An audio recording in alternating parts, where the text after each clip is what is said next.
ओम शांति। 3 फरवरी 2024 बाबा के महावाक्य। मीठे बच्चे स्वदर्शन चक्रधारी भव। तुम्हें लाइट हाउस बनना है। अपने को आत्मा समझो, इसमें गफलत नहीं करो। प्रश्न: तुम सबसे वंडरफुल स्टूडेंट हो, कैसे?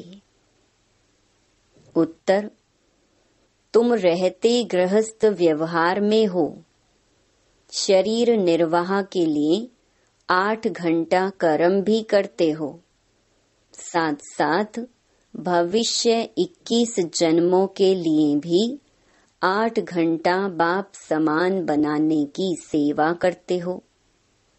सब कुछ करते बाप और घर को याद करते हो।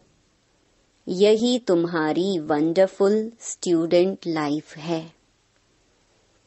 नॉलेज बहुत सहज है, सिर्फ पावन बनने की मेहनत करते हो। ओम शांति। बाप बच्चों से पूछते हैं नंबरवार पुरुषार्थ अनुसार। मूल वतन भी नंबरवार जरूर याद आता होगा। बच्चों को यह भी जरूर याद आता होगा कि हम पहले शांति धाम के रहने वाले हैं, फिर आते हैं सुख धाम में। यह तो जरूर अंदर में समझते होंगे। मूल वतन से लेकर यह जो सृष्टि का चक्र है, वह कैसे फिरता है, यह भी बुद्धि में है। इस समय हम ब्राह्मण हैं, फिर देवता, क्षत्रिय, वैश्य, शूद्र बनेंगे। यह तो बुद्धि में चक्कर चलना चाहिए ना। बच्चों की बुद्धि में यह सारी नॉलेज है। बाप ने समझाया है, आगे नहीं जानते थे, अभी तुम ही जानते हो। दिन प्रतिदिन तुम्हारी वृद्धि होती रहेगी।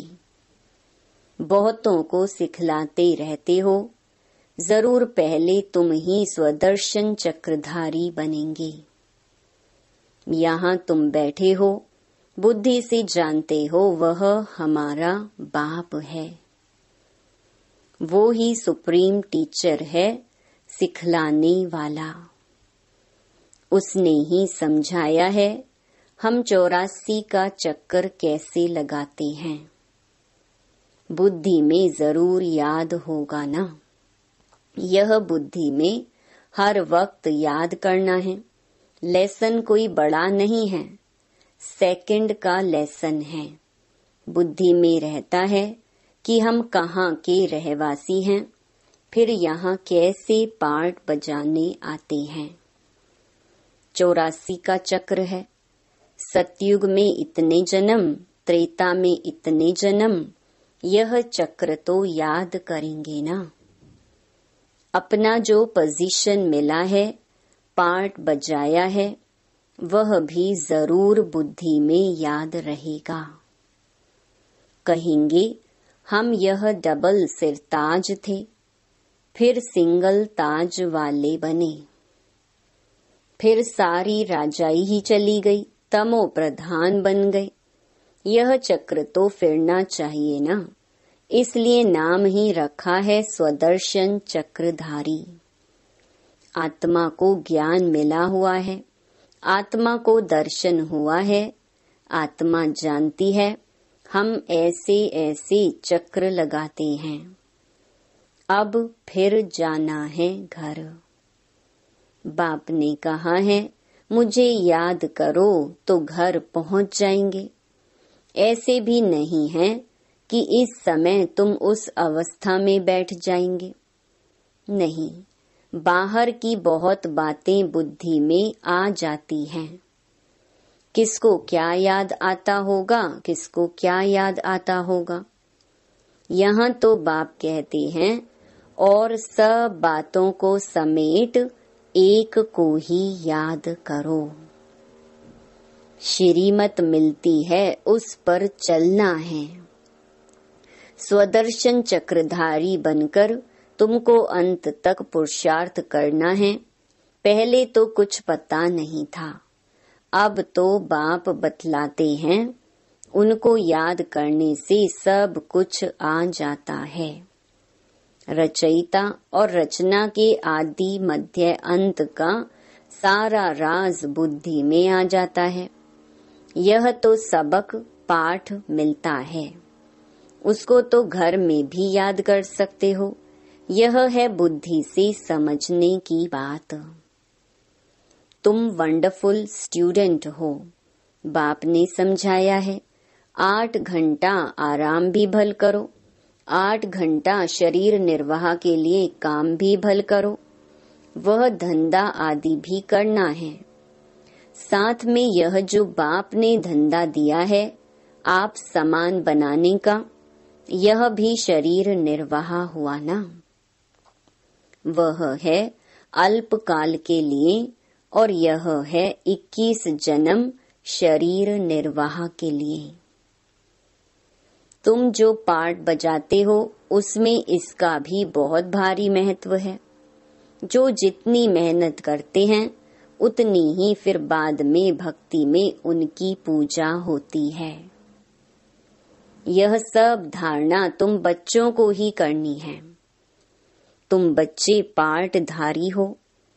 बाबा तो सिर्फ ज्ञान देने का पार्ट बजाते हैं, बाकी शरीर निर्वाह के लिए पुरुषार्थ तुम करेंगे। बाबा तो नहीं करेंगे ना। बाप तो आते ही हैं बच्चों को समझाने के लिए कि यह वर्ल्ड की हिस्ट्री ज्योग्राफी कैसे कैसे रिपीट होती है, चक्र कैसे फिरता है, यह समझाने के लिए ही आते हैं। युक्ति से समझाते रहते हैं। बाप समझाते हैं बच्चे गफलत मत करो। स्वदर्शन चक्रधारी अथवा लाइट हाउस बनना है। अपने को आत्मा समझना है। यह तो जानते हो शरीर बिना आत्मा पार्ट बजा नहीं सकती। मनुष्यों को कुछ भी पता नहीं है। भल तुम्हारे पास आते हैं, अच्छा अच्छा करते हैं, परंतु स्वदर्शन चक्रधारी नहीं बन सकते हैं। इसमें बहुत प्रैक्टिस करनी पड़ती है। तो फिर कहाँ भी जाएंगे तो जैसे ज्ञान का सागर बन जाएंगे। जैसे स्टूडेंट पढ़कर टीचर बन जाते हैं, फिर कॉलेज में पढ़ाते हैं और धंधे में लग जाते हैं। तुम्हारा धंधा ही है टीचर बनना। सबको स्वदर्शन चक्रधारी बनाओ। बच्चों ने चित्र बनाया, डबल सिरताज राजाएं, फिर सिंगल ताज वाले राजाएं कैसे बनते हैं। यह तो ठीक है, परंतु कब से कब तक डबल ताज वाले थे, कब से कब तक सिंगल ताज वाले बने, फिर कैसे और कब राज्य छीना गया, वह डेट्स लिखनी चाहिए। यह बेहद का बड़ा ड्रामा है। यह सर्टेन है हम फिर से देवता बनते हैं, अभी ब्राह्मण हैं। ब्राह्मण ही संगम युग के हैं, यह किसको मालूम नहीं जब तक तुम ना बताओ। यह तुम्हारा अलौकिक जन्म है। लौकिक और पारलौकिक से वर्षा मिलता है, अलौकिक से वर्षा नहीं मिल सकता। इन द्वारा बाप तुमको वर्षा देते हैं, गाते भी हैं हे प्रभु। ऐसे कभी नहीं कहेंगे हे प्रजापिता ब्रह्मा। लौकिक और पारलौकिक बाप को याद करते हैं। यह बातें कोई नहीं जानते, तुम जानते हो। पारलौकिक बाप का है अविनाशी वर्षा, लौकिक का है विनाशी वर्षा। समझो कोई राजा का बच्चा है, 5 करोड़ वर्षा मिलता है, और बेहद के बाप का वर्षा सामने देखेंगे तो कहेंगे उनकी भेंट में तो यह अविनाशी वर्षा है और वह तो सब खत्म होने वाला है। आज के जो करोड़पति हैं उन्हों को माया चटकी हुई है, वह आएंगे नहीं। बाप है गरीब निवाज। भारत बहुत गरीब है, भारत में बहुत मनुष्य भी गरीब हैं। अब तुम बहुतों का कल्याण करने का पुरुषार्थ कर रहे हो। अक्सर करके बीमारों को वैराग्य आता है, समझते हैं जीना क्या काम का। ऐसा रास्ता मिले जो मुक्ति धाम चले जाएं। दुख से छूटने लिए मुक्ति मांगते हैं। सतयुग में मांगते नहीं, क्योंकि वहाँ दुख नहीं है। यह बातें अभी तुम समझते हो। बाबा के बच्चे वृद्धि को पाते रहेंगे। जो सूर्यवंशी चंद्रवंशी देवता बनने वाले हैं वो ही आकर ज्ञान लेंगे, नंबरवार पुरुषार्थ अनुसार। यह ज्ञान बाप बेगर कोई दे नहीं सकते। अब तुम बेहद के बाप को छोड़ कहाँ भी नहीं जाएंगे। जिनका बाप के साथ लव है वह समझ सकते हैं, नॉलेज तो बहुत सहज है। बाकी पावन बनने में माया विघ्न डालती है। कोई भी बात में गफलत की तो गफलत से ही हारते हैं। इनका मिसाल बॉक्सिंग से अच्छा लगता है। बॉक्सिंग में 1-2 से जीत पहनते हैं। बच्चे जानते हैं माया हमको हरा देती है। बाप कहते हैं, मीठे बच्चे अपने को आत्मा समझो। बाप खुद समझते हैं इसमें मेहनत है। बाप युक्ति बहुत सहज बताते हैं। हम आत्मा हैं, एक शरीर छोड़ दूसरा लेते हैं, पार्ट बजाते हैं, बेहद बाप के बच्चे हैं। यह अच्छी रीति पक्का करना है। बाबा फील करते हैं माया इनका बुद्धि योग तोड़ देती है। नंबरवार तो है ही। इस ही हिसाब से राजधानी बनती है। सब एक रस हो जाएं तो राजाई ना बने। राजा रानी प्रजा साहूकार सब बनते हैं। यह बातें तुम्हारे सिवाय कोई नहीं जानते हैं। हम अपनी राजधानी स्थापन कर रहे हैं। ये सब बातें तुम्हारे में भी अनन्य जो हैं उनको याद रहती हैं। यह बातें कभी भूलनी नहीं चाहिए। बच्चे जानते हैं हम भूल जाते हैं, नहीं तो बहुत खुशी रहनी चाहिए। हम विश्व के मालिक बनते हैं। पुरुषार्थ से ही बना जाता है, सिर्फ कहने से नहीं। बाबा तो आने से ही पूछते हैं, बच्चे सावधान, स्वदर्शन चक्रधारी होकर बैठे हो। बाप भी स्वदर्शन चक्रधारी है ना, जो इसमें प्रवेश करते हैं। मनुष्य तो समझते हैं विष्णु है स्वदर्शन चक्रधारी। उनको यह पता ही नहीं है कि यह लक्ष्मी नारायण है। इन्हों को ज्ञान किसने दिया? जिस ज्ञान द्वारा इन्होंने यह लक्ष्मी नारायण का पद पाया। दिखाते हैं स्वदर्शन चक्र से मारा। तुमको यह चित्र बनाने वालों पर हंसी आती है। विष्णु है निशानी कंबाइंड गृहस्थ आश्रम की। चित्र शोभता है, बाकी यह कोई राइट चित्र नहीं है। पहले तुम नहीं जानते थे 4 भुजा वाला यहाँ कहाँ से आया। इन सब बातों को तुम्हारे में भी नंबरवार जानते हैं। बाप कहते हैं सारा मदार तुम्हारे पुरुषार्थ पर है। बाप की याद से ही पाप कटते हैं। सबसे जास्ती नंबर 1 यह पुरुषार्थ चलना है। टाइम तो बाप ने दिया है, गृहस्थ व्यवहार में भी रहना है, नहीं तो बच्चों आदि को कौन संभालेगा। वह सब कुछ करते भी प्रैक्टिस करनी है, बाकी और कोई बात नहीं है। श्री कृष्ण के लिए दिखाया है, अकासुर बकासुर आदि को स्वदर्शन चक्र से मारा है। अब यह तुम समझते हो, चक्र आदि की तो बात ही नहीं। कितना फर्क है, यह बाप ही समझाते हैं। मनुष्य को समझा नहीं सकते, मनुष्य की सद्गति कर नहीं सकते। रचता और रचना के आदि मध्य अंत का राज कोई समझा नहीं सकेंगे। स्वदर्शन चक्र का अर्थ क्या है, सो भी अब बाप ने ही समझाया है। शास्त्रों में तो कहानियां ऐसी बनाई हैं जो बात मत पूछो। देवताओं को भी हिंसक बना दिया है। अब इन सब बातों पर एकांत में बैठ विचार सागर मंथन करना होता है।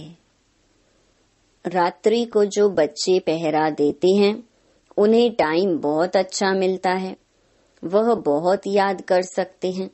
बाप को याद करते स्वदर्शन चक्र भी फिराते रहो। याद करेंगे तो खुशी में नींद भी फिट जाएगी। जिसको धन मिलता है वह बहुत खुशी में रहता है, कभी झुटके नहीं खाएगा। तुम जानते हो, हम एवर हेल्दी वेल्दी बनते हैं, तो इसमें अच्छी रीति लग जाना चाहिए। यह भी अब बाप जानते हैं, ड्रामा अनुसार जो कुछ चलता है वह ठीक है, फिर भी पुरुषार्थ कराते रहते हैं। अब बाप शिक्षा देते हैं। ऐसे बहुत हैं जिनमें न ज्ञान है न योग है। कोई बुद्धिवान विद्वान आदि आ जाए तो बात कर ना सके। सर्विसेबल बच्चे जानते हैं हमारे पास कौन कौन समझाने वाले अच्छे हैं। फिर बाप भी देखते हैं, यह बुद्धिवान पढ़ा लिखा आदमी अच्छा है और समझाने वाला बुद्धू है, तो खुद प्रवेश कर उनको उठा सकते हैं। तो जो सच्चे बच्चे हैं वह कहते हैं, हमारे में तो इतना ज्ञान नहीं था जितना बाप ने बैठ इनको समझाया। कोई को तो अपना अहंकार आ जाता है। यह भी उनका आना मदद करना ड्रामा में पार्ट नूंधा हुआ है। ड्रामा बड़ा विचित्र है, यह समझने में बड़ी विशाल बुद्धि चाहिए। अब तुम बच्चे जानते हो, हम वह राजधानी स्थापन कर रहे हैं जिसमें सब गोरे ही गोरे थे, काले वहां होते नहीं। यह भी तुम गोरा और काला चित्र बनाकर लिखो। 63 जन्म काम चिता पर बैठ ऐसे काले बन पड़े हैं, आत्मा ही बनी है। लक्ष्मी नारायण का भी काला चित्र बनाया है। यह नहीं समझते कि आत्मा काली बनती है।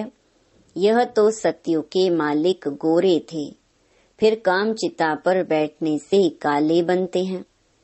आत्मा पुनर्जन्म लेते लेते तमो प्रधान बनती है, तो आत्मा भी काली और शरीर भी काला हो जाता है।